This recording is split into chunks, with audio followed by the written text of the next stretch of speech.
नमस्कार दोस्तों, मैं हूं राजेश कुमार खरे और आप देख रहे हैं हमारा YouTube चैनल कुछ बातें इधर उधर की। आज की वीडियो की शुरुआत हम डॉक्टर सुरेश चंद्र खरे द्वारा कहे गए 4 लाइन के सुविचार से करते हैं। हमारी सोचें व हमारा दूसरों के साथ व्यवहार, ये दोनों हमारी ज़िंदगी के पुष्प हैं जो हमारे व्यक्तित्व को एक नया निखार देते हैं। तो चलिए आज के विषय पर चर्चा करते हैं। आज का विषय है मोबाइल फ़ोन यूजर्स सावधान, सुप्रीम कोर्ट की बड़ी वार्निंग।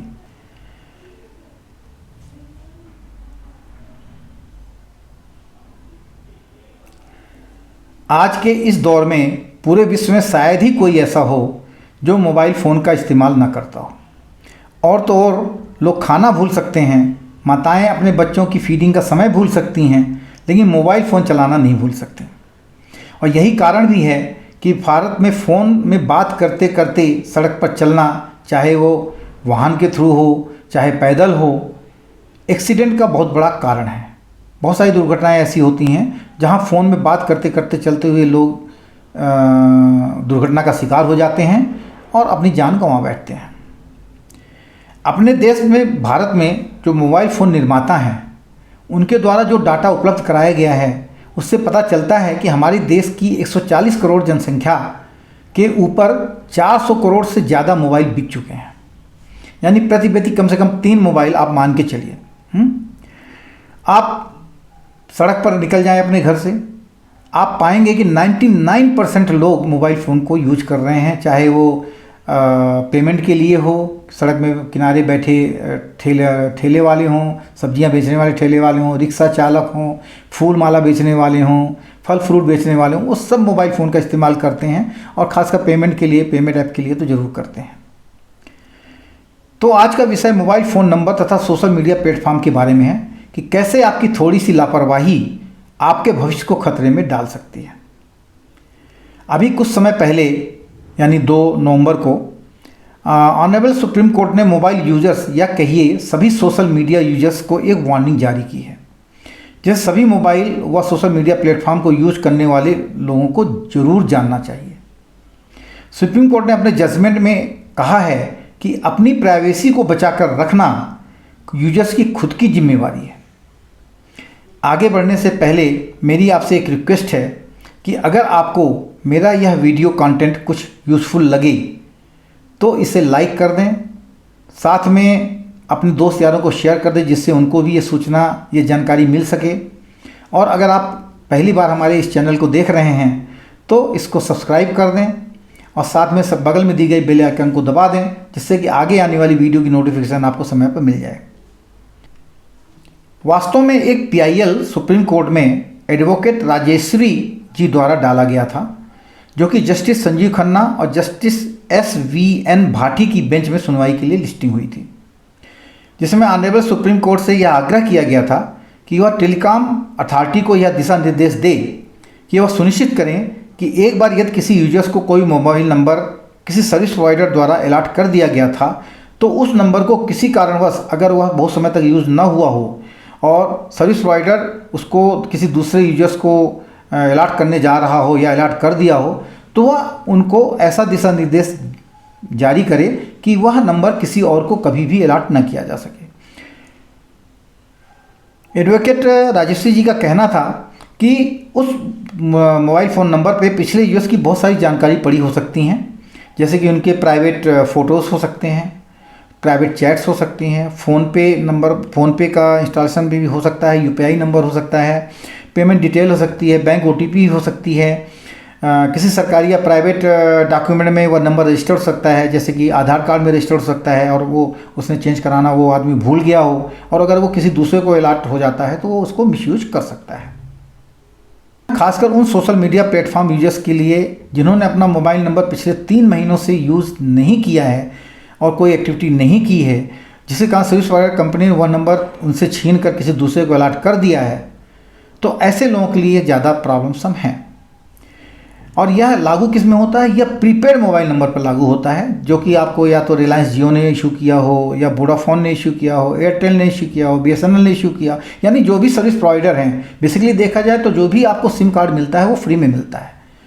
सर्विस प्रोवाइडर को आमदनी कहाँ से होती है? सर्विस प्रोवाइडर को आमदनी होती है जब आप उस सिम कार्ड को रिचार्ज कराते हैं उनसे, वह उनकी आमदनी का जरिया होता है। तो अगर आप कई दिनों से, 3 महीनों से, 4 महीनों से अगर आप किसी चीज़ को यूज नहीं कर रहे हैं, किसी सिम को यूज नहीं कर रहे हैं, तो एक प्रकार से देखा जाए तो उनकी आमदनी का एक जरिया वो आप ख़त्म कर रहे हैं। वो जो पैसे उनको मिलने चाहिए थे पर मंथ यूजिंग का या क्वार्टरली यूजिंग का, तो वो उनको नहीं मिल पा रहा है। तो इसलिए वो उस नंबर को किसी दूसरे को अलॉट कर देते हैं। अब आप कहेंगे कि यार व्हाट्सएप में तो, सोशल मीडिया प्लेटफॉर्म व्हाट्सएप में तो ये लिखा आता है कि आपकी chats end to end encryption है। इसका मतलब कि कोई दूसरा व्यक्ति उस चैट को ना तो पढ़ सकता है ना देख सकता है। लेकिन यह एक प्रकार का झूठ है। झूठ इसलिए है कि आप खुद सोचिए कि अगर ऐसा कुछ है तो US अमेरिका में आपके चैट को वो मॉनिटर कैसे कर पा रहे हैं? अगर ना कर पा रहे होते तो आप ये जो हमास और इजराइल युद्ध हो रहा है, हमास द्वारा जो भी चैटिंग की गई वो सारी डिटेल्स उनके पास पहुंची हुई हैं। इसके अलावा जो है अन्य भी जितने भी क्राइम्स होते हैं US सबसे पहले उसको डिकोड कर लेता है और हमारे देश को भी वो बताता है कि आपके यहाँ ऐसी ऐसी एक्टिविटीज़ चल रही हैं। तो कैसे होता है? यानी उस चैट को वो पढ़ सकता है। सिमिलर वे अगर भारत में किसी अपराधी की या किसी भी एक्टिविटीज़ की जांच पड़ताल में भारत सरकार को किसी डाटा की ज़रूरत होती है, तो वो इन सर्विस प्रोवाइडर से कह के उस डाटा को अपने पास मंगा सकते हैं, उसको पढ़ सकते हैं, उसको देख सकते हैं। सर्विस प्रोवाइडर इससे मना नहीं कर सकता है। तो सुप्रीम कोर्ट ने telecom regulatory authority of India यानी ट्राई की पॉलिसीज़ को बहुत गहन अध्ययन किया। साथ में PIL डालने वाली जो एडवोकेट थी उनकी सारी बातें सुनी, दलील सुनी। उसके बाद एक जजमेंट उन्होंने दिया। जजमेंट में उन्होंने कहा कि भाई टेलीकॉम अथॉरिटी ऑफ इंडिया की जो पॉलिसी है उसमें कहा गया है कि भाई 90 दिनों तक अगर किसी प्रीपेड मोबाइल नंबर को रिचार्ज नहीं किया गया है तो ये सर्विस प्रोवाइडर का हक बनता है कि उस मोबाइल फ़ोन नंबर को वो किसी दूसरे को अलॉट कर दे, क्योंकि वो तो धंधे में बैठे हैं, वो बिजनेस कर रहे हैं, उनको आमदनी का जरिया तो वही है। तो अगर आप ऐसे ही रख लेंगे कोई मोबाइल नंबर खरीद के और उसमें कोई रिचार्ज नहीं कराएंगे तो मानी बात है कि भाई उनको तो घाटा होगा। तो उसके लिए उन्होंने कहा कि भाई उसको तो हम नहीं रोक सकते, टेलीकॉम अथॉरिटी को हम ये नहीं बोल सकते कि भाई आप उनके ऊपर एक प्रतिबंध लगाएं। दूसरी चीज़ उन्होंने कही कि भाई किसी भी व्यक्ति की प्राइवेट डाटा जो है उसको सुरक्षित रखने की जिम्मेवारी उस व्यक्ति की खुद की है, ये टेलीकॉम अथॉरिटी की नहीं है। 3 महीने बाद उन्होंने किसी को अलॉट कर दिया, इसका मतलब ये नहीं है कि भाई अगर उसमें कुछ डाटा रह गया है तो वो टेलीकॉम अथॉरिटी उसकी जिम्मेवार है। आपने उस डाटा को डिलीट क्यों नहीं किया? पर प्रॉब्लम कहाँ आती है? प्रॉब्लम यहाँ आती है कि हमारे यहाँ 50% से ज़्यादा लोग किसी भी मैसेज को या फोटोज़ को परमानेंटली अपने मोबाइल फ़ोन से डिलीट करना नहीं जानते हैं। अब अगर नहीं जानते हैं, उनको मोबाइल फ़ोन के बारे में इतनी जानकारी नहीं है, तो उनको क्या करना चाहिए? उनको करना ये चाहिए कि भाई या तो आप मोबाइल फ़ोन के जो सर्विस प्रोवाइडर के उनकी अलग अलग शॉप्स खुली हुई हैं वहाँ जाएं और उनसे कह के उस मोबाइल नंबर की सारी डाटा को आप मिटवा दें, उस मोबाइल नंबर को डीएक्टिवेट करा दें 3 महीने से पहले, ठीक है। और या फिर कोई आपके जानकार हों जिनको इस बात की जानकारी हो परमानेंटली डाटा कैसे डिलीट कर सकते हैं, उनसे डिलीट करवाएं।